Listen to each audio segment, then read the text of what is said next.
నమస్కారం. నేను మీ డాక్టర్ జీవిని. వైరల్ జ్వరం తగ్గిన తర్వాత కాళ్ళు వాపులు, నొప్పులతో చాలామంది బాధపడుతూ ఉన్నారు. డెంగ్యూ జ్వరం కానీ, చికెన్ గున్యా కానీ ఇలాంటి వైరల్ జ్వరాలు తగ్గిన తర్వాత ఇవి చాలా తీవ్రంగా ఉంటుంది. అంటే నడవలేని పరిస్థితి ఉంది, వాపులు ఉన్నాయి. సో వీటికి ఏం చేయాలి అని అంటే ముందుగా ఒకసారి ఫిజిషియన్ డాక్టర్ని కన్సల్ట్ అవ్వాలి. ఇన్ఫెక్షన్ ఏమన్నా ఉందా, లేకపోతే లివర్ ఫంక్షన్ ఎలా ఉంది, కిడ్నీ ఫంక్షన్ ఎలా ఉంది, ఇవి చూసుకున్న తర్వాత ఇవన్నీ నార్మల్ ఉన్నాయని అంటే భయపడాల్సిన పని ఏం లేదు. ఎందుకంటే ఒక్కొక్కళ్ళకి ఒక్కొక్కలాగా ఇది ప్రజెంట్ అవుతుంది. కొంతమందికి వెంటనే తగ్గొచ్చు, కొంతమందికి 2-3 నెలలు కూడా ఉండే అవకాశం. సో ఇప్పుడు ఏం చేయాలని అంటే మీ డాక్టర్ మేబీ ఇవన్నీ ఏమి ఇన్ఫెక్షన్ లేదు, కిడ్నీ లివర్ ఫంక్షన్ నార్మల్ ఉంది అని అంటే స్టెరాయిడ్స్ పెట్టే అవకాశం ఉంది, లో డోస్ స్టెరాయిడ్స్. సో అది ఓన్లీ క్వాలిఫైడ్ అండ్ ఫిజిషియన్ దగ్గరే మనం తీసుకోవాల్సిన అవసరం ఉంది. నెక్స్ట్ వచ్చేసి పెయిన్ కిల్లర్స్ కూడా వాడచ్చు. Best is paracetamol. ఒక్కోసారి పారాసెటమాల్ పనిచేయకపోతే నెక్స్ట్ ఎన్ఎస్ఐడిస్ అని వాడతారు. ఇవి కూడా మనకి ఎక్కువగా వాడితే మళ్ళీ కిడ్నీలు డ్యామేజ్ అయ్యే ఛాన్స్ ఉంటుంది కాబట్టి జాగ్రత్తగా వాడాలి.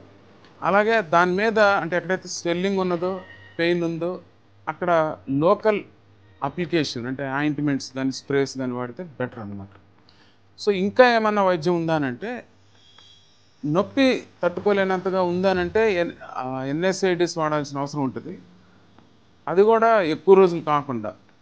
అలాగే దీంతో పాటు ఎక్కువగా ఫ్రూట్స్ వెజిటబుల్స్ ఎక్కువగా తినాలి. అంటే యాంటీ ఆక్సిడెంట్స్ ఉన్న ఎక్కువగా తినాలి. అలాగే ఒమేగా-3 ఫ్యాటీ యాసిడ్స్ అంటే ఫిష్ ఆయిల్ ఇవి మనకి క్యాప్సిల్స్ రూపంలో దొరుకుతుంది అనమాట. ఒమేగా-3 1000 mg కానీ 1500 mg కానీ దొరుకుతుంది. రోజుకు ఒకటి నైట్ వేసుకుంటే 4 to 6 వీక్స్లో తగ్గే అవకాశం చాలా ఉంది.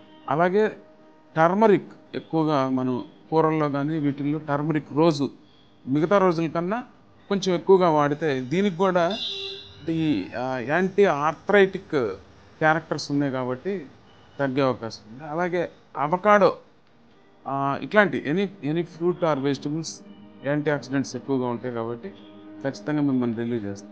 ముఖ్యంగా గుర్తుంచుకోవాల్సింది ఏంటంటే నడవటం కూడా కొంచెం ఇబ్బందిగా ఉంటుంది. అట్లాంటప్పుడు low dose steroids and qualified doctor prescription మీద వాడాల్సి ఉంటుంది.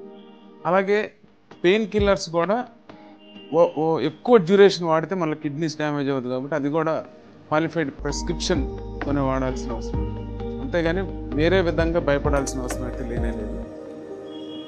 దీన్ని మనసులో పెట్టుకొని ఇంకా ఏమైనా డౌట్గా ఉంటే మీరు మధ్యలో డాక్టర్ని కన్సల్ట్ అయ్యి తగు ట్రీట్మెంట్ తీసుకోవాల్సిన అవసరం ఎంతైనా ఉంది.